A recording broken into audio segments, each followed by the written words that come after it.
بزرگان محترم اور برادران عزیز، ربیع الاول کا مہینہ شروع ہو چکا ہے اور یہ وہ مبارک مہینہ ہے جس میں ہم سب کے آقا نامدار سید الاولین والآخرین سرکار دو عالم محمد مصطفیٰ صلی اللہ علیہ وسلم اس دنیا میں تشریف لائے۔ آپ کی ولادت باسعادت اسی مہینے میں ہوئی، اور اگر اسلام میں کسی شخصیت کے یوم پیدائش یا یوم وفات منانے کا کوئی تصور ہوتا تو نبی کریم سرور عالم صلی اللہ علیہ وسلم کے یوم ولادت سے زیادہ کوئی اور دن اس کا مستحق نہیں تھا، کیونکہ یہ وہ دن تھا جس میں اللہ تبارک و تعالی نے انسانیت کی رہنمائی کے لیے حضور نبی کریم سرور عالم صلی اللہ علیہ وسلم کو دنیا میں مبعوث فرمایا، دنیا کے اندر بھیجا، اور وہ ذات اقدس اس دنیا میں تشریف لائی جس کو ساری کائنات کی تخلیق کا مقصد کہا جائے تو غلط نہیں ہو۔ ایک روایت لوگوں کے زبان پر مشہور ہے کہ اللہ تبارک و تعالی نے حضور اقدس صلی اللہ علیہ وسلم سے فرمایا کہ لولاک لما خلقت الافلاک، یعنی اگر آپ نہ ہوتے تو میں ان آسمانوں کو پیدا نہ کرتا۔ یہ روایت سند کے اعتبار سے تو یہ موضوع ہے، یعنی صحیح نہیں ہے، یہ حدیث کے طور پر درست نہیں ہے، لیکن معنی کے اعتبار سے بالکل درست ہے۔ یعنی واقعتاً حضور نبی کریم صلی اللہ علیہ وسلم کی ذات والا صفات اس کائنات کی تخلیق کا مقصد تھی۔ اگر آپ دنیا میں تشریف لانے والے نہ ہوتے تو اللہ یہ کائنات ہی پیدا نہ کرتا، نہ یہ زمین ہوتی، نہ یہ آسمان ہوتا، نہ یہ ہوائیں ہوتی، نہ یہ بادل ہوتے، نہ سمندر ہوتے، نہ دریا ہوتے۔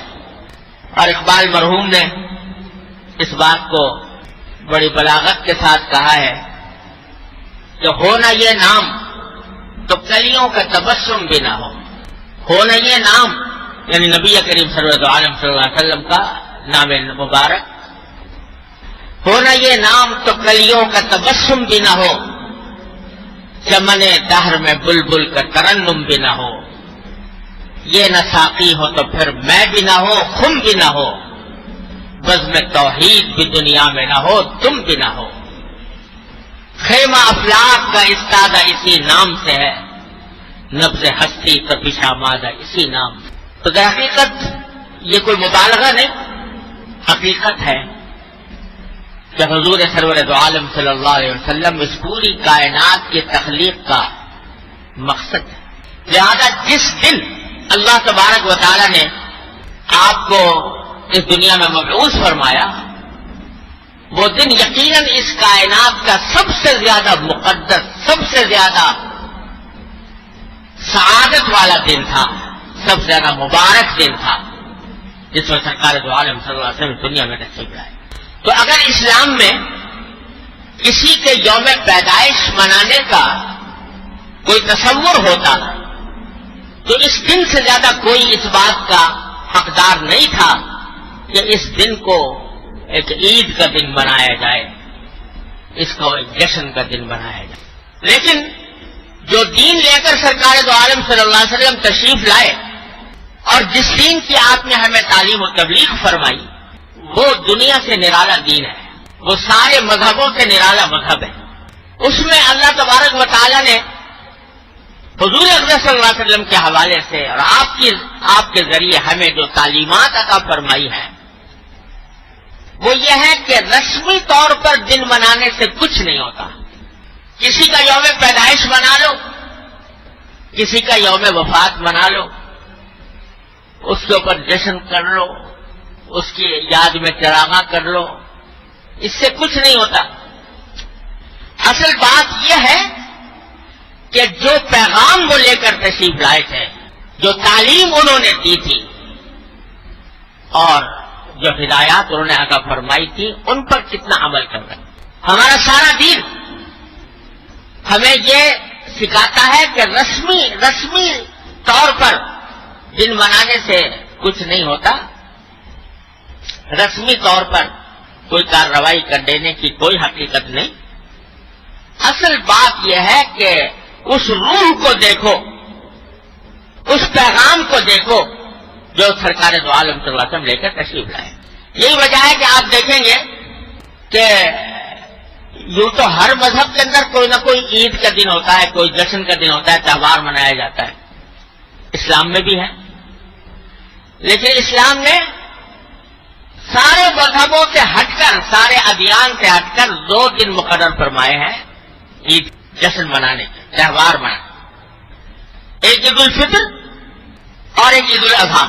اگر آپ غور کریں تو دونوں دن ایسے ہیں کہ کسی خاص تاریخی واقعے کی یاد میں مقرر نہیں کیے گئے. یکم شوال کو عید الفطر منائی جاتی ہے. تو ایسا نہیں ہے کہ یکم شوال میں کوئی خاص واقعہ پیش آیا تھا، کوئی آدمی، کوئی شخصیت پیدا ہوئی تھی، کہ کسی کا انتقال ہوا تھا، یا کوئی خاص تاریخی واقعہ پیش آیا تھا، اس پر عید الفطر کا دن منایا جاتا ہو. ایسا نہیں. یکم شوال میں کوئی خاص تاریخی واقعہ ایسا پیش نہیں آیا.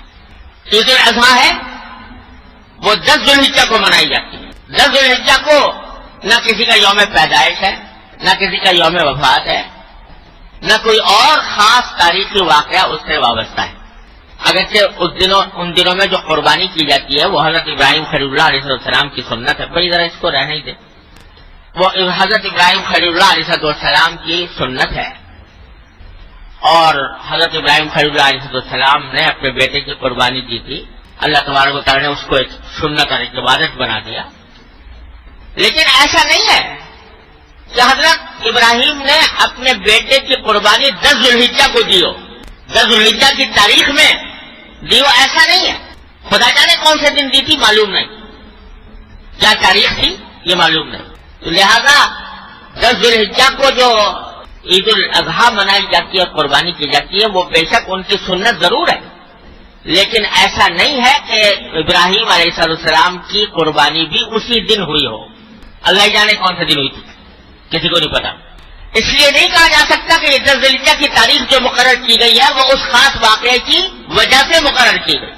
تو اسلام میں 2 عیدیں ہیں، اور دونوں ایسی ہیں کہ ان میں سے کوئی بھی کسی خاص تاریخی واقعے سے وابستہ نہیں. اس کے بجائے اس موقع پر 2 عیدیں رکھی گئی ہیں.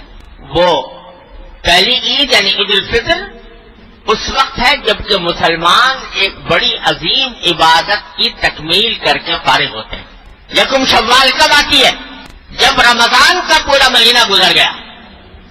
رمضان کے مہینے میں مسلمانوں نے روزے رکھے، راتوں کو تراویحیں پڑھی، اللہ تبارک و تعالیٰ کے حضور دعائیں کرتے رہے، عبادت کرتے رہے. اس موقع پر اس کی تکمیل پر عید الفطر. سبق یہ دیا جا رہا ہے کہ محض ماضی کے واقعات پر خوش ہونے اور اس کے اوپر فخر کرنے کے بجائے تم دیکھو تم کیا کر رہے ہو. تم نے اگر رمضان کے روزے رکھے ہیں، اللہ تعالیٰ کی عبادت کی ہے، اللہ تعالیٰ کے حضور سے ریز ہوئے ہو، تو بے شک تمہیں عید الفطر منانے کا حق ہے. عید الاضحیٰ اس موقع پر ہوتی ہے جب دوسری عظیم الشان عبادت کی تکمیل مسلمان کرتے ہیں، یعنی حج کی عبادت. 9 ذوالحجہ کو حج ہوتا ہے اور 10 ذوالحجہ کو عید الاضحیٰ منائی جاتی ہے. تو دونوں عیدیں ایسے موقع پر رکھی گئی ہیں جو کسی خاص تاریخی واقعے کی یاد میں نہیں، بلکہ ہر سال ان تاریخوں میں مسلمان 2 عظیم الشان عبادتوں کی تکمیل کرتے ہیں.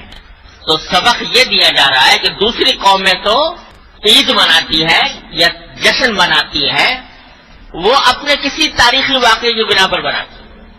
کرسمس ہے عیسائیوں کی، وہ کہتے ہیں 25 دسمبر کو حضرت عیسیٰ علیہ السلام پیدا ہوئے تھے، ان کی یادگار میں 25 دسمبر کرسمس منائی جاتی ہے. حالانکہ تاریخی طور پر یہ بات ثابت نہیں ہے کہ 25 دسمبر کو ولادت ہوئی تھی عیسیٰ علیہ السلام. تاریخی اعتبار سے اس میں بہت کلام ہے، لیکن اگر بالفرض ہو بھی تو انہوں نے اس کو یوم پیدائش کو اپنے لیے عید بنا دیا. یہ جو یہودیوں کی عید ہوتی ہے عید فطر یہ اس دن کے اعتبار سے منائی جاتی ہے جب موسیٰ علیہ السلام کا لشکر پار ہو گیا تھا اور فرعون غرق ہو گیا تھا. اس تاریخی واقعے کی یاد میں وہ عید مناتے ہیں. تو جتنے مذاہب ہیں ان سب میں دیکھو تو وہ تاریخی واقعات جو اپنے ہمارے اکابر بزرگوں نے کوئی بات کی تھی اس بات کی یاد میں وہ عید مناتے ہیں، جشن مناتے ہیں. وہ سارے مذاہب کا یہ حال ہے. لیکن اللہ تعالیٰ نے ہمیں جو دی ہے وہ کہا کہ نہیں، دوسرے لوگ تو اپنے ماضی کو دیکھتے ہیں اور بزرگوں کے کارناموں پر اپنے فخر کرتے ہیں، لیکن اے مسلمانوں تمہارا کام یہ ہے کہ تم خود اپنے عمل کو دیکھو اور اپنے عمل کو دیکھ کر پھر اگر باقی تم اللہ تبارک و تعالیٰ کی عبادت کر رہے ہو تو پھر بے شک خوشی مناؤ. وہ جو اقبال نے کہا کہ تھے تو آبا وہ تمہارے ہی مگر تم کیا ہو، تھے تو آبا وہ تمہارے ہی مگر تم کیا ہو، ہاتھ پر ہاتھ دھرے منتظر فردا ہو. یہ تعلیم اسلام نے ہمیں دی ہے. تو اگر یوم پیدائش منانے کا کوئی تصور اسلام میں ہوتا تو سرکار دو عالم صلی اللہ علیہ وسلم کی یوم پیدائش سے بڑھ کر کوئی دن ایسا نہیں تھا جو اس کا مستحق ہوتا. لیکن کیونکہ تصور یہ نہیں ہے، اس واسطے حضرات صحابہ کرام کی پوری زندگی دیکھ لو رضی اللہ تعالیٰ عنہ بھائی. وہ صحابہ کرام جو سرکار دو عالم صلی اللہ علیہ وسلم کے اتنے جانی صاحب تھے کہ آپ کے منہ مبارک سے اگر تھوک بھی نکلتا تو زمین پر نہیں گرنے دیتے تھے، اپنے ہاتھ پر لے لیتے، اپنے جسم پر مل لیتے تھے. ایسے عاشق، ایسے جانی صاحب، لیکن پورے 100 سال صحابہ کرام دنیا میں زندہ رہے. حضور کے تشریف لے جانے کے بعد 100 سال تک کوئی نہ کوئی صحابی دنیا میں رہا. 100 سال پورے ہونے کے بعد صحابہ کرام کا دور ختم ہوا، تابعین کا دور آیا. لیکن 100 سال کے عرصے میں کسی صحابی سے منقول نہیں ہے کہ اس نے حضور اقدس صلی اللہ علیہ وسلم کا یوم پیدائش منایا ہو کہ بھئی 12 ربیع الاول کو اللہ تعالیٰ حضور پیدا ہوئے تو عید منائے. اور یہاں تک کہ آپ کے یوم پیدائش کے بارے میں یقین سے بھی کہنا مشکل ہے کہ 12 ربیع الاول. روایتیں مختلف ہیں، بعض روایتوں میں آتا ہے 3 ربیع الاول، بعض میں آتا ہے 9 ربیع الاول، بعض میں آتا ہے 12 ربیع الاول.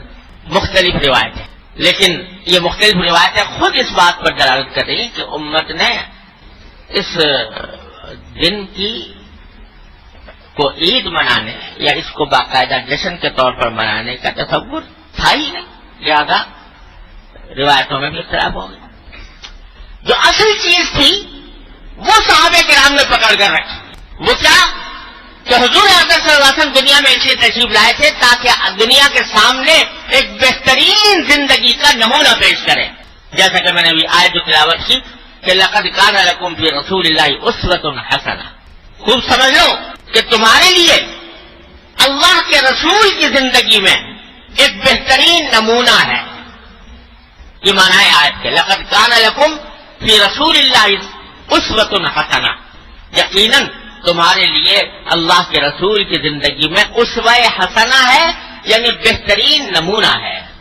اس نمونے کو دیکھو. ہم نے اس لیے بھیجا ہے سرکار دو عالم صلی اللہ علیہ وسلم کو تاکہ تم آپ کی زندگی کے نمونے کو دیکھو اور اپنی زندگی میں اس کو اپنانے کی کوشش کرو، اس کی اتباع کی کوشش کرو. یہ ہے مقصد آپ کو دنیا میں تشریف لانے کا. صحابہ کرام نے یہ حقیقت اس طرح اچھی طرح سمجھ لی تھی کہ کچھ ہو جائے لیکن سرکار دو عالم صلی اللہ علیہ وسلم کی سنت کی اتباع کو نہیں چھوڑیں گے. آپ کو دنیا میں بھیجا گیا تھا اس کام کے لیے، چنانچہ ان کا ہر روز کوئی دن خالی نہیں تھا جس میں رسول کریم صلی اللہ علیہ وسلم کی سیرت اور سنت کا بیان نہ ہو اور اس پر عمل کرنے کی کوشش نہ ہو. ان کا ہر لمحہ وہ اتباع سنت میں گزر رہا تھا. لہذا ان کو کوئی رسمی کارروائیاں کرنے کی ضرورت نہیں تھی کہ وہ رسمی کارروائی کر کے کوئی دن منائیں اور اس میں جلسے کریں اور اس میں خوشیاں منا کے چراغاں کریں.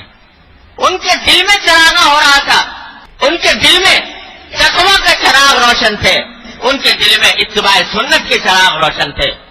لہذا ان کو رسمی کارروائیوں کی کوئی ضرورت نہیں. تو میرے بھائیوں اور دوستوں، میں عرض یہ کرنا چاہتا ہوں آپ سے بعد میں اور اپنے آپ سے پہلے اپنے واسطے سے آپ حضرات سے عرض کرنا چاہتا ہوں کہ ربیع الاول کا مہینہ اس لحاظ سے بڑا مبارک مہینہ ہے کہ اللہ تعالیٰ نے اس کو سرکار دو عالم صلی اللہ علیہ وسلم کے دنیا میں بھیجنے کے لیے انتخاب فرمایا. اور جب ربیع الاول کا مہینہ آتا ہے تو ہمارے ملک میں خاص طور پر جگہ جگہ گلی گلی محلے محلے محفلیں منعقد ہوتی ہیں. سرکار دو عالم صلی اللہ علیہ وسلم کی سیرت طیبہ بھی کا بیان بھی ہوتا ہے, جلسے بھی ہوتے ہیں, چراغاں بھی کرتے ہیں لوگ, اور نہ جانے کیا کچھ عید میلاد النبی کے نام پر کیا جاتا ہے. لیکن ہم سب کے سوچنے کی بات یہ ہے کہ ہم کب سے یہ کام کرتے چلے آ رہے ہیں. سوچنے کی بات یہ ہے کہ آیا ان رسمی کارروائیوں کے بعد کیا ہماری زندگی میں کوئی تبدیلی آتی ہے؟ اتنے جلسے ہو گئے, اتنی تقریریں ہو گئی, اتنی محفلیں منعقد ہو گئی, اتنی نعتیں پڑھی گئی, اتنے درود و سلام ہوئے. الحمدللہ حضور اقدس صلی اللہ علیہ وسلم پر ایک مرتبہ درود شریف کو بھیج دے تو اللہ تعالیٰ اس کے اوپر 10 رحمتیں نازل فرماتے ہیں. اللہ تبارک و تعالیٰ ہم سب کو توفیق عطا فرمائے. لیکن سوال یہ ہے کہ یہ سب کچھ ہونے کے بعد کیا ہماری زندگی میں کوئی تبدیلی آتی ہے؟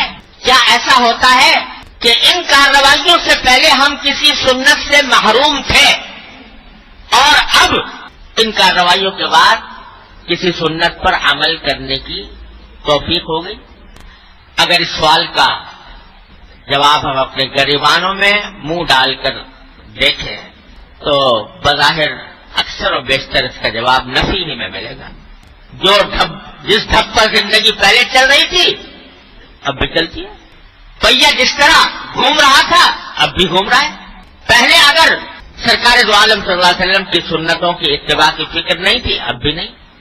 تو بتائیے کہ آیا اس بات سے سرکار دو عالم صلی اللہ علیہ وسلم خوش ہوں گے کہ میری امت کے لوگوں نے میری تعریفیں تو بہت کر لی, لیکن کیا میں جس کام کے لیے آیا تھا اور جو پیغام میں لے کر آیا تھا, جو سنتیں میں نے وضع کی تھی, ان کے اوپر عمل میں کیا صورتحال پیدا, اس پر عمل کی طرف دھیان نہیں, تو کیا اس سے خوشی ہوگی سرکار دو عالم صلی اللہ علیہ وسلم؟ کیا آپ دنیا میں ایسے تشریف لائے تھے کہ آپ کی تعریف میں قصیدے پڑھے جائیں؟